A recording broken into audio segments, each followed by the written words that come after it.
Now the Israelites were in distress that day, because Saul had bound the people under an oath, saying, "Cursed be anyone who eats food before evening comes, before I have avenged myself on my enemies." So none of the troops tasted food. The entire army entered the woods, and there was honey on the ground. When they went into the woods, they saw the honey oozing out, yet no one put his hand to his mouth, because they feared the oath. But Jonathan had not heard that his father had bound the people with the oath, so he reached out the end of the staff that was in his hand and dipped it into the honeycomb. He raised his hand to his mouth, and his eyes brightened. Then one of the soldiers told him, "Your father bound the army under a strict oath, saying, 'Cursed be anyone who eats food today.' That is why the men are faint." Jonathan said, "My father has made trouble for the country. See how my eyes brightened when I tasted a little of this honey. How much better it would have been if the men had eaten today some of the plunder they took from their enemies. Would not the slaughter of the Philistines have been even greater?" That day, after the Israelites had struck down the Philistines from Michmash to Ajalon, they were exhausted. They pounced on the plunder and, taking sheep, cattle and calves, they butchered them on the ground and ate them, together with the blood. Then someone said to Saul, "Look, the men are sinning against the Lord by eating meat that has blood in it." "You have broken faith," he said. "Roll a large stone over here at once." Then he said, "Go out among the men and tell them, 'Each of you bring me your cattle and sheep, and slaughter them here and eat them. Do not sin against the Lord by eating meat with blood still in it.'" So everyone brought his ox that night and slaughtered it there. Then Saul built an altar to the Lord. It was the first time he had done this. Saul said, "Let us go down and pursue the Philistines by night and plunder them till dawn, and let us not leave one of them alive." "Do whatever seems best to you," they replied. But the priests said, "Let us inquire of God here." So Saul asked God, "Shall I go down and pursue the Philistines? Will you give them into Israel's hand?" But God did not answer him that day. Saul therefore said, "Come here, all you who are leaders of the army, and let us find out what sin has been committed today. As surely as the Lord who rescues Israel lives, even if the guilt lies with my son Jonathan, he must die." But not one of them said a word. Saul then said to all the Israelites, "You stand over there, I and Jonathan my son will stand over here." "Do what seems best to you," they replied. Then Saul prayed to the Lord, the God of Israel, "Why have you not answered your servant today?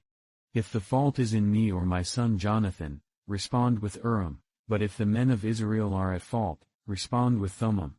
Jonathan and Saul were taken by lot, and the men were cleared. Saul said, "Cast the lot between me and Jonathan my son." And Jonathan was taken. Then Saul said to Jonathan, "Tell me what you have done." So Jonathan told him, "I tasted a little honey with the end of my staff. And now I must die." Saul said, "May God deal with me, be it ever so severely, if you do not die, Jonathan." But the men said to Saul, "Should Jonathan die, he who has brought about this great deliverance in Israel? Never. As surely as the Lord lives, not a hair of his head will fall to the ground, for he did this today with God's help." So the men rescued Jonathan, and he was not put to death. Then Saul stopped pursuing the Philistines, and they withdrew to their own land. After Saul had assumed rule over Israel, he fought against their enemies on every side, Moab, the Ammonites, Edom, the kings of Zobah, and the Philistines. Wherever he turned, he inflicted punishment on them. He fought valiantly and defeated the Amalekites, delivering Israel from the hands of those who had plundered them. Saul's sons were Jonathan, Ishvi and Malchishua. The name of his older daughter was Merab, and that of the younger was Mihal. His wife's name was Ahinoam daughter of Ahimaaz. The name of the commander of Saul's army was Abner son of Ner, and Ner was Saul's uncle. Saul's father Kish and Abner's father Ner were sons of Abiel. All the days of Saul there was bitter war with the Philistines, and whenever Saul saw a mighty or brave man, he took him into his service. 1 Samuel 15. Samuel said to Saul, I am the one the Lord sent to anoint you king over his people Israel, so listen now to the message from the Lord. This is what the Lord Almighty says, I will punish the Amalekites for what they did to Israel when they waylaid them as they came up from Egypt. Now go, attack the Amalekites and totally destroy all that belongs to them. Do not spare them, put to death men and women, children and infants, cattle and sheep, camels and donkeys. So Saul summoned the men and mustered them at Telaim, 200,000 foot soldiers and 10,000 from Judah. Saul went to the city of Amalek and set an ambush in the ravine. Then he said to the Kenites, Go away, leave the Amalekites so that I do not destroy you along with them, for you showed kindness to all the Israelites when they came up out of Egypt. So the Kenites moved away from the Amalekites. Then Saul attacked the Amalekites all the way from Havilah to Shur, near the eastern border of Egypt. He took Agag king of the Amalekites alive, and all his people he totally destroyed with the sword. But Saul and the army spared Agag and the best of the sheep and cattle, the fat calves and lambs, everything that was good. These they were unwilling to destroy completely, but everything that was despised and weak they totally destroyed. Then the word of the Lord came to Samuel. I regret that I have made Saul king, because he has turned away from me and has not carried out my instructions. Samuel was angry, and he cried out to the Lord all that night. Early in the morning Samuel got up and went to meet Saul, but he was told, Saul has gone to Carmel. There he has set up a monument in his own honor and has turned and gone on down to Gilgal. When Samuel reached him, Saul said, The Lord bless you. I have carried out the Lord's instructions. But Samuel said, What then is this bleating of sheep in my ears? What is this lowing of cattle that I hear? Saul answered, The soldiers brought them from the Amalekites, they spared the best of the sheep and cattle to sacrifice to the Lord your God, but we totally destroyed the rest. Enough. Samuel said to Saul, Let me tell you what the Lord said to me last night. Tell me, Saul replied. Samuel said, Although you were once small in your own eyes, did you not become the head of the tribes of Israel? The Lord anointed you king over Israel. And he sent you on a mission, saying, Go and completely destroy those wicked people, the Amalekites, wage war against them until you have wiped them out. Why did you not obey the Lord? Why did you pounce on the plunder and do evil in the eyes of the Lord? But I did obey the Lord, Saul said. I went on the mission the Lord assigned me. I completely destroyed the Amalekites and brought back Agag their king. The soldiers took sheep and cattle from the plunder, the best of what was devoted to God, in order to sacrifice them to the Lord your God at Gilgal. But Samuel replied, Does the Lord delight in burnt offerings and sacrifices as much as in obeying the Lord? To obey is better than sacrifice, and to heed is better than the fat of rams. For rebellion is like the sin of divination, and arrogance like the evil of idolatry. Because you have rejected the word of the Lord, he has rejected you as king. Then Saul said to Samuel, I have sinned. I violated the Lord's command and your instructions. I was afraid of the men and so I gave in to them. Now I beg you, forgive my sin and come back with me, so that I may worship the Lord. But Samuel said to him, I will not go back with you. You have rejected the word of the Lord, and the Lord has rejected you as king over Israel. As Samuel turned to leave, Saul caught hold of the hem of his robe, and it tore. Samuel said to him, The Lord has torn the kingdom of Israel from you today and has given it to one of your neighbors, to one better than you. He who is the glory of Israel does not lie or change his mind, for he is not a human being, that he should change his mind. Saul replied, I have sinned. But please honor me before the elders of my people and before Israel, come back with me, so that I may worship the Lord your God. So Samuel went back with Saul, and Saul worshipped the Lord. Then Samuel said, Bring me Agag king of the Amalekites. Agag came to him in chains. And he thought, Surely the bitterness of death is past. But Samuel said, As your sword has made women childless, so will your mother be childless among women. And Samuel put Agag to death before the Lord at Gilgal. Then Samuel left for Ramah, but Saul went up to his home in Gibeah of Saul. Until the day Samuel died, he did not go to see Saul again, though Samuel mourned for him. And the Lord regretted that he had made Saul king over Israel. Proverbs 13. A wise son heeds his father's instruction, but a mocker does not respond to rebukes. From the fruit of their lips people enjoy good things, but the unfaithful have an appetite for violence.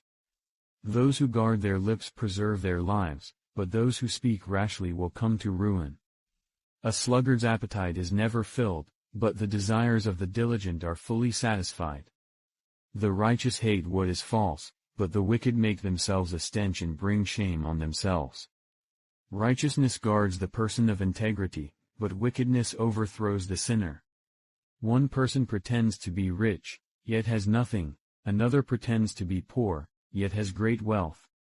A person's riches may ransom their life, but the poor cannot respond to threatening rebukes. The light of the righteous shines brightly, but the lamp of the wicked is snuffed out. Where there is strife, there is pride. John 14. Do not let your hearts be troubled. You believe in God, believe also in me. My Father's house has many rooms. If that were not so, would I have told you that I am going there to prepare a place for you? And if I go and prepare a place for you, I will come back and take you to be with me that you also may be where I am. You know the way to the place where I am going. Thomas said to him, Lord, we don't know where you are going, so how can we know the way? Jesus answered, I am the way and the truth and the life. No one comes to the Father except through me. If you really know me, you will know my Father as well. From now on, you do know him and have seen him. Philip said, Lord, show us the Father and that will be enough for us. Jesus answered, Don't you know me, Philip, even after I have been among you such a long time? Anyone who has seen me has seen the Father. How can you say, Show us the Father? Don't you believe that I am in the Father, and that the Father is in me? The words I say to you I do not speak on my own authority. Rather, it is the Father, living in me, who is doing his work. Believe me when I say that I am in the Father and the Father is in me, or at least believe on the evidence of the works themselves. Very truly I tell you, whoever believes in me will do the works I have been doing, and they will do even greater things than these, because I am going to the Father. And I will do whatever you ask in my name, so that the Father may be glorified in the Son. You may ask me for anything in my name, and I will do it. If you love me, keep my commands. And I will ask the Father, and he will give you another advocate to help you and be with you forever. The Spirit of truth. The world cannot accept him, because it neither sees him nor knows him. But you know him, for he lives with you and will be in you. I will not leave you as orphans, I will come to you. Before long, the world will not see me any more, but you will see me. Because I live, you also will live. On that day you will realize that I am in my Father, and you are in me, and I am in you. Whoever has my commands and keeps them is the one who loves me. The one who loves me will be loved by my Father, and I too will love them and show myself to them. Then Judas, not Judas Iscariot, said, But, Lord, why do you intend to show yourself to us and not to the world? Jesus replied, Anyone who loves me will obey my teaching. My Father will love them, and we will come to them and make our home with them. Anyone who does not love me will not obey my teaching. These words you hear are not my own, they belong to the Father who sent me. All this I have spoken while still with you. But the Advocate, the Holy Spirit, whom the Father will send in my name, will teach you all things and will remind you of everything I have said to you. Peace I leave with you, my peace I give you. I do not give to you as the world gives. Do not let your hearts be troubled and do not be afraid. You heard me say, I am going away and I am coming back to you. If you loved me, you would be glad that I am going to the Father, for the Father is greater than I. I have told you now before it happens, so that when it does happen you will believe. I will not say much more to you, for the prince of this world is coming. He has no hold over me. But he comes so that the world may learn that I love the Father and do exactly what my Father has commanded me. Come now, let us leave.